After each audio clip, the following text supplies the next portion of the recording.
दोस्तों, क्या ईरान ने अमेरिका को अब तक का सबसे बड़ा झटका दे दिया है? इतना बड़ा झटका कि अगर इस खबर में सच्चाई है तो अमेरिका को जल्द से जल्द 24 घंटे से पहले इस पूरे युद्ध को वाइंड अप यानी कि खत्म करना पड़ जाएगा। दोस्तों, आप जानते हैं इस वक्त जिस भी देश में वॉर होती है, युद्ध होता है, उसमें दो अलग अलग तरह के युद्ध चलते हैं। एक तो जो एक्चुअली भी युद्ध होता है और एक इंफॉर्मेशन का युद्ध।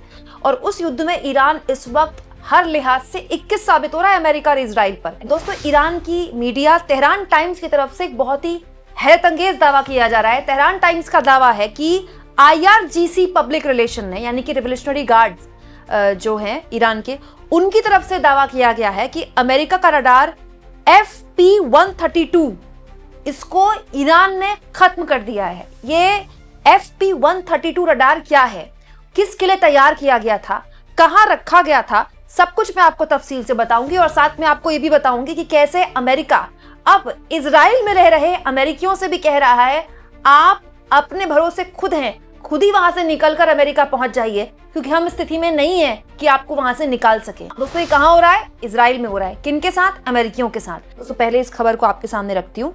FP-132 दोस्तों ये अमेरिका का रडार है जो कि कतर में अमेरिका ने रखा हुआ था। जो पूरा मिडिल ईस्ट का एरिया है उसमें किसी भी तरह की जो मिसाइलें हैं, खासतौर पर बैलिस्टिक मिसाइलें हैं जो ईरान से आने वाली, उसको पहले से ही ये इंटरसेप्ट कर ले और हवा में मार गिराए।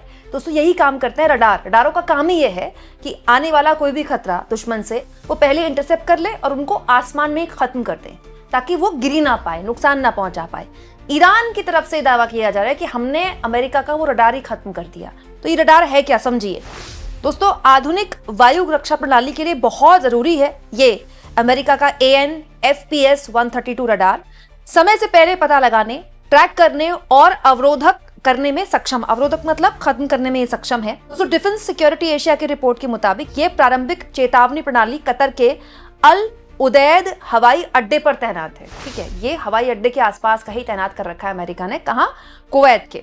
इसमें बैलिस्टिक मिसाइलों को ट्रैक करने की विशेष क्षमता है, उपकरण मौजूद है इसमें। 2013 में लगभग 1.1 अरब डॉलर से बना था। कितना खर्चीला ये उपकरण है अमेरिका का। 2013 में उसने तैयार किया था और उसने अपने अलाइज के लिए यहाँ पर ये रखा हुआ है। अब ईरान का ये दावा है कि उसने ये उड़ा दिया है। अब ईरान के इस दावे का मैंने कुछ फैक्ट चेक किया है दोस्तों, क्योंकि मेरा काम केवल आपके सामने खबर परोसकर सनसनी पैदा करना नहीं है। आपको पता होना चाहिए जो खबर मैं आपके सामने रख रही हूँ उसमें कितनी विश्वसनीयता है। देखिए, इस खबर को मैंने थोड़ी पड़ताल की दोस्तों, तो मुझे ये खबर इसके अलावा कई और वेबसाइट्स पर मिली है। देखिए, जैसे ये एक वेबसाइट है दोस्तों, इसका नाम है armyrecognition.com। ठीक है, इसमें यह दावा किया गया है 2 मार्च को। सेम खबर इसमें 2 मार्च को है कि ईरान क्लेम कर रहा है कि उसने कतर में US मिसाइल वार्निंग को नष्ट कर दिया है। ठीक है, यही खबर दोस्तों एक और वेबसाइट है विएट बाओ। दोस्तों, यही खबर इसमें बताई गई है, ये 1 मार्च को है। वहीं ईरान के बड़े मीडिया हाउस तेहरान टाइम्स ने यह खबर 28 तारीख को शेयर की है। तो बड़ा सवाल ये कि क्या इस खबर की सुर्खियां अब बनी है इसलिए सुर्खियों में आई है, या फिर इसकी कोई तस्वीर शेयर हो गई है सोशल मीडिया में जिसके बाद अब इस खबर पर पूरी दुनिया की नजर गई है। और डिफेंस सिक्योरिटी एशिया नाम की एक वेबसाइट है, उसमें यह सेम दावा किया गया है 28 फरवरी को। सेम दावा कि ईरान ने 1.1 मिलियन से बनने वाले रडार सिस्टम को खत्म कर दिया है। तो मैं ये नहीं कह रही कि ये सब झूठे हैं और तेहरान टाइम्स भी झूठा है, लेकिन इनमें से कहीं कोई तो झोल है कि 28 तारीख को भी सेम दावा किया जा रहा है, फिर 1 तारीख को भी सेम किया जा रहा है, फिर 2 को भी सेम किया जा रहा है, फिर 3 को भी किया जा रहा है। तो क्या वाकई में ये इसको नुकसान पहुंच गया है और इस खबर को छुपाया जा रहा है, या फिर ये खबर धीरे धीरे फैल रही है? ये भी हो सकता है। या ये भी हो सकता है दोस्तों कि कोई प्रोपेगेंडा चल रहा हो, क्योंकि दोस्तों करीब 24 घंटे पहले ईरान की तरफ से दावा किया गया था कि उसने जो युद्धपोत है, अमेरिका के सबसे बड़े युद्धपोतों में से एक, इनफैक्ट दुनिया के सबसे बड़े युद्धपोतों में से एक, अब्राहम लिंकन, उस पर मिसाइल दाग दी है। तुरंत अमेरिका ने इसका फैक्ट चेक किया कि नहीं, छू भी नहीं पाई मिसाइल इसको। तो वो खबर तो झूठी निकली।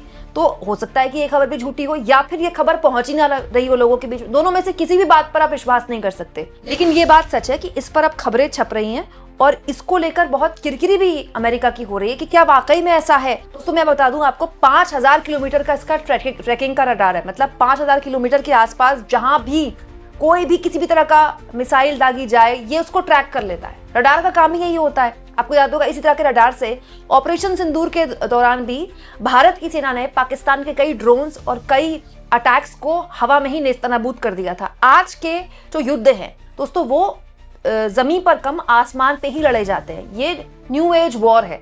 ऐसे माहौल में इस तरह के रडार्स की बहुत ही एक इम्पॉर्टेंट मतलब यूजफुलनेस है। इनके बिना आप कोई भी युद्ध न तो लड़ सकते हैं ना जीत सकते हैं। अब ईरान ये दावा कर रहा है कि उसने अमेरिका की ये इतनी बड़ी क्षमता उसको नुकसान पहुंचा दिया है। हालांकि ऐसे ही दावे दोस्तों इजराइल भी ईरान को लेकर कर रहा है। इजराइल की सेना का दावा है कि ईरान के राष्ट्रपति के ऑफिस और सुप्रीम नेशनल सिक्योरिटी काउंसिल पर कई जगह उसने गोला बारूद गिराए हैं। वहीं दूसरी ओर दोस्तों अमेरिका को नुकसान हुआ हो ना हुआ हो, बहुत बड़ी एम्बैरेसमेंट जरूर हो गई है, क्योंकि यूएस की जो एम्बेसी जेरूसलम में है, इजराइल में जेरूसलम में, वो ये कह रहे हैं दोस्तों कि यूएस की एम्बेसी इस पोजीशन में नहीं है कि किसी भी तरह से वो अमेरिकन को असिस्ट कर सके जो कि इजराइल में डिपोर्ट हो रहे हैं। तो सोचिए, दुनिया के किसी भी मुल्क से ज्यादा यूएस के नागरिक अपने आप को कहां सुरक्षित महसूस करेंगे? जेरूसलम में, मतलब इजराइल में। इजराइल के ही कहने पर तो अमेरिका ने हमला किया ना। अब तो मार्को रूबियो भी बोल रहे हैं। भाई ट्रम्प जी के सबसे बड़े मंत्री जो है मार्को रूबियो, उन्होंने खुद स्वीकारा है कि इजराइल ने हमें रिपोर्ट दिया कि ईरान हमला कर सकता है, तो इजराइल के कहने पर हमने हमला कर दिया। ये तो मार्को रूबियो ने खुद कबूला ना, मैंने आपको एक खबर में दिखाई है। तो भाई इजराइल के कहने पर ही जब आपने हमला किया दोस्तों, उस देश में भी अगर अपने नागरिकों की मदद करने में आप सक्षम नहीं है, तो आप सोचिए किस लेवल पर अमेरिका ने अपने हाथ जला लिए इस युद्ध में। वहीं दूसरी ओर दोस्तों यूएई और कतर के हवाले से भी अब ये खबरें छपने लगी है। ब्लूमबर्ग ने खबर छापी है कि यूएई और कतर अपने साथियों से प्राइवेट तौर पर अपील कर रहे हैं कि वो ट्रंप को ईरान के खिलाफ यूएस मिलिट्री एक्शन को कम करने और जल्दी डिप्लोमेटिक हल निकालने के लिए मदद करें, मनाएं ट्रंप को। कौन कह रहा है ये? यूएई और कतर अपने साथियों से पर्सनली बात कर रहे हैं कि भाई ट्रंप जी को बोलिए कि ये जो पूरा आपने युद्ध छेड़ दिया है इसको आप थोड़ा सा हल्का कीजिए और अब बातचीत की टेबल पर आइए, बहुत हो गया। दोस्तों ब्लूमबर्ग की खबर के मुताबिक इन देशों को ये लगता है कि अगर ये झगड़ा लंबा चल गया तो फिर एनर्जी का संकट पूरी दुनिया में बढ़ सकता है, और बढ़ना शुरू भी हो गया। दोस्तों भारत जैसे मुल्कों को सबसे ज्यादा डरना चाहिए। दोस्तों भारत जो है वो सेकेंड लार्जेस्ट कंट्री है जो कि बाहर से तेल खरीदती है। हम 10-15 दिन, 20 दिन, 40 दिन, 45 दिन तो चला लेंगे अपना जो हमारा भंडारण है तेल का, जो कि हमेशा फुल रहता है। ठीक है, ऐसे ही हालातों के लिए वो भंडारण फुल रहता है।